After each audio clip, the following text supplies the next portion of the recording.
Air India 101, Geneva Control here. Confirm you have crossed Mont Blanc? I repeat, confirm you have crossed Mont Blanc? Respond, what happened? 24 जनवरी 1966 मुंबई से air India की एक premium flight 101 take off करती है। वो जहाज जा रही है लंदन के जॉन एफ कैनेडी एयरपोर्ट पर और उसी जहाज में डॉक्टर होमी भाभा भी मौजूद है। वो इंसान जिसने इंडिया को अपना पहला न्यूक्लियर बॉम्ब दिया है। टोटल में 106 पैसेंजर्स और 11 क्रू मेंबर्स हैं। दिल्ली और बेरूत में अपने शेड्यूल स्टॉप्स पूरा करके ये फ्लाइट अब जेनेवा की तरफ बढ़ने लगी थी और तभी उन्हें एयर ट्रैफिक कंट्रोल ATC से इंस्ट्रक्शंस मिलती है कि मॉन्ट ब्लैंक क्रॉस करने के बाद प्लेन का एल्टीट्यूड कम कर देना।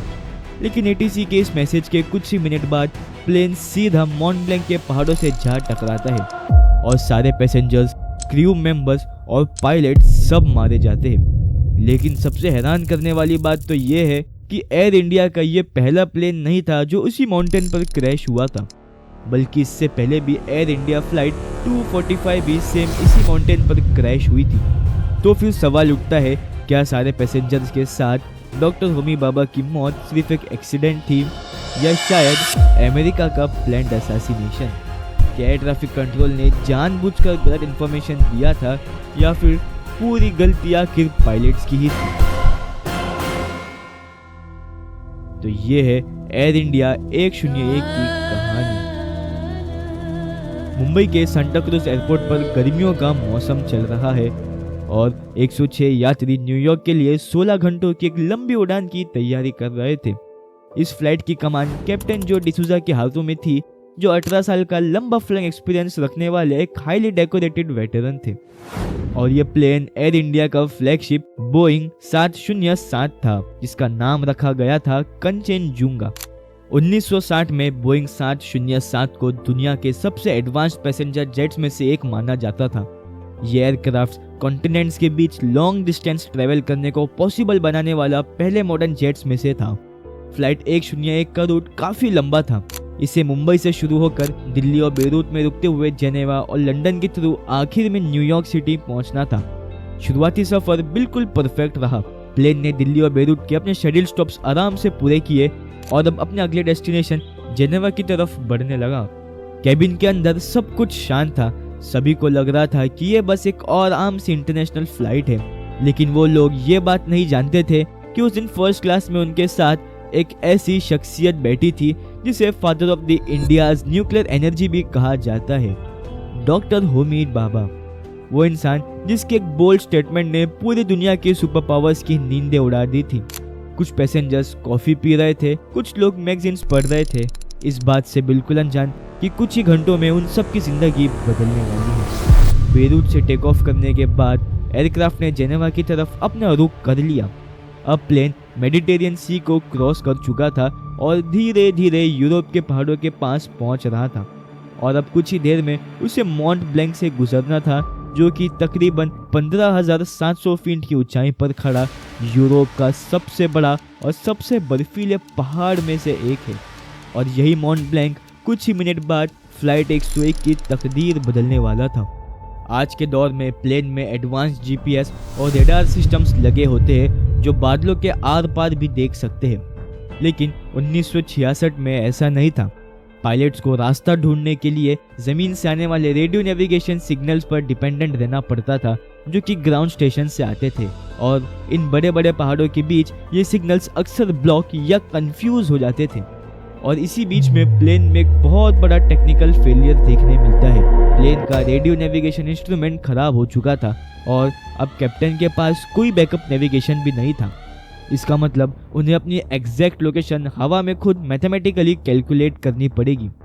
घने बादलों के बीच 800 किलोमीटर प्रति घंटे की स्पीड पर उड़ता हुआ ये प्लेन अब लगभग अंधा हो चुका था। एयरक्राफ्ट लगभग 19,000 फीट की ऊंचाई पर क्रूज कर रहा था और तभी जेनेवा एयर ट्रैफिक कंट्रोल को एक प्लेन उनके रडार में आता हुआ दिखता है। ATC ने उन्हें कांटेक्ट किया और कहा कि जब तक मॉन्ट ब्लैंक क्रॉस ना कर ले तब तक प्लेन की हाइट कम होने मत देना। ये एक बिल्कुल नॉर्मल सी इंस्ट्रक्शन थी, क्योंकि हर दिन कई इंटरनेशनल फ्लाइट्स मॉन्ट ब्लैंक क्रॉस करके जेनेवा लैंड करती है।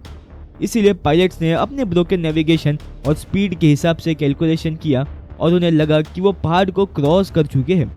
उन्होंने एटीसी को बताया कि अब वो अपना एल्टीट्यूड कम करना शुरू कर रहे हैं, लेकिन असलियत में प्लेन ने मॉन्ट ब्लैंक क्रॉस ही नहीं किया था।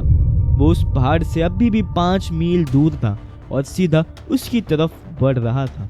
जेनेवा एटीसी ने तुरंत उन्हें करेक्ट करने के लिए कहा, you have 5 miles to the Mont Blanc. लेकिन पायलट्स और एटीसी के बीच में मिसकम्युनिकेशन हो जाती है और पायलट्स को सुनाई देता है कि वो पहाड़ क्रॉस कर चुके हैं और इसी वजह से कैप्टन प्लेन का एल्टीट्यूड और तेजी से कम करने लगते हैं। जितना तेजी से प्लेन नीचे जा रहा था उतना ही तेजी से वो मॉन्ट ब्लैंक से करीब होते जा रहे थे और प्लेन अब घने बादलों के बीच प्रवेश कर चुका था। विजिबिलिटी 0 थी। पायलट्स को लग रहा था कि जेनेवा एयरपोर्ट नजदीक आ रहा है, इसलिए उन्हें कोई खतरा महसूस नहीं हुआ। एक पैसेंजर खिड़की के बाहर देखा तो उसे दिखता है कि बादल धीरे धीरे करके हटने लगे हैं, लेकिन फिर दिखता है कि पहाड़ी भी बहुत नजदीक आ चुकी है। और जैसे ही यह एयरक्राफ्ट बादलों से बाहर निकलता है तो उन्हें दिखता है कि उनके सामने एक बहुत बड़ी चट्टान खड़ी है। कैप्टन इमीडिएटली घबरा कर वो अपने प्लेन को ऊपर की तरफ मोड़ने की पूरी कोशिश करते हैं। पायलट्स मैक्सिमम एल्टीट्यूड गेन करना तो चाह रहे थे ताकि उस पहाड़ी से बचकर निकल जाए, लेकिन हवा में 800 किलोमीटर प्रति घंटे की रफ्तार से पायलट के पास रिएक्ट करने के लिए सिर्फ कुछ ही सेकंड्स बचे थे, जिसे वो सब खो बैठे थे। सुबह के करीब 8:02 पर एयर इंडिया फ्लाइट 101 सीधा मॉन्ट ब्लैंक के उन बर्फीले पहाड़ों से टकराकर चूर चूर हो जाती है। जहाज में मौजूद हर एक व्यक्ति की उसी माइक्रोसेकंड में मौत हो जाती है और उन्हीं 117 लोगों में डॉक्टर होमी भाभा की भी जान चली जाती है। वो विजनरी साइंटिस्ट जिनके पीछे पूरा अमेरिका और CIA हाथ धोकर पीछे पड़ा था ताकि वो किसी भी कीमत पर अपना न्यूक्लियर बॉम्ब बनाने में कामयाब ना हो सके। लेकिन ट्रेजेडी यही खत्म नहीं होती है, क्योंकि जब इन्वेस्टिगेटर्स ने इस क्रैश को स्टडी किया तो उन्हें एक और हैरान कर देने वाली बात पता चली। ये एयर इंडिया का पहला एयरक्राफ्ट नहीं था जो मॉन्ट ब्लैंक पर क्रैश हुआ है। 16 साल पहले 1950 में भी एयर इंडिया का एक और एयरक्राफ्ट इसी माउंटेन से टकरा चुका था। वो एयरक्राफ्ट लंदन से मुंबई जा रहा था और सेम इसी एयर इंडिया 101 की तरह वो भी क्रैश हो जाता है। और ये कोइंसिडेंस इतना स्ट्रेंज था कि लोगों ने इस ट्रेजेडी को लेकर बहुत सारे सवाल उठाना शुरू कर दिए। कुछ लोगों का मानना था कि यह सिर्फ एक एविएशन एक्सीडेंट है, लेकिन कुछ लोगों के लिए ये एक्सीडेंट नहीं था, बल्कि किसी ने जानबूझकर इस फ्लाइट को टारगेट किया था और इसका रीजन था प्लेन में मौजूद एक इंसान, होमी भाभा, एक साइंटिस्ट जो उस वक्त इंडिया के न्यूक्लियर प्रोग्राम को लीड कर रहे थे। ऑफिशियल रिपोर्ट्स ने भले ही इसे पायलट की गलती कहा हो, लेकिन कई इंडिपेंडेंट इन्वेस्टिगेटर्स और जर्नलिस्ट का मानना था कि फ्लाइट 101 का क्रैश कोई हादसा नहीं बल्कि एक हाईली प्लान्ड असैसिनेशन था। और इस थ्योरी को आग तब लगी जब सबके सामने एक ऐसी किताब आई जिसने पूरी दुनिया में तहलका मचा दिया। जर्नलिस्ट डोगलास ने अपनी book conversation with the crow में एक बेहद शॉकिंग दावा किया। उन्होंने कहा कि रॉबर्ट क्रॉली के साथ इस टॉपिक पर उनकी कन्वर्सेशन होती रहती थी और क्रॉली कोई आम इंसान नहीं थे बल्कि CIA के टॉप लेवल के ऑफिसर थे। डोगलास के मुताबिक क्रॉली ने अपने आखिरी दिनों में एक डार्क सीक्रेट कन्फेस किया था। उन्होंने माना था कि CIA डॉक्टर होमी भाभा को अमेरिका के लिए एक बहुत बड़ा खतरा मानती थी और इंडिया के न्यूक्लियर प्रोग्राम को हमेशा के लिए रोकने के लिए CIA ने ही उसी प्लेन को उड़ाया था।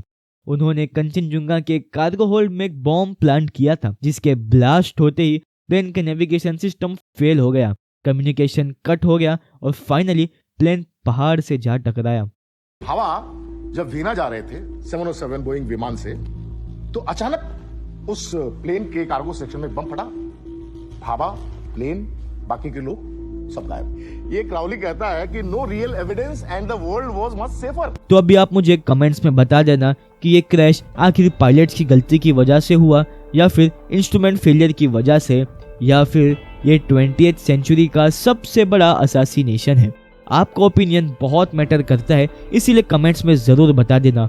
और अगर वीडियो पसंद आया तो इसे लाइक कर दीजिए, नहीं पसंद आया तो डिसलाइक कर दीजिए और बिना सब्सक्राइब किए मत जाना।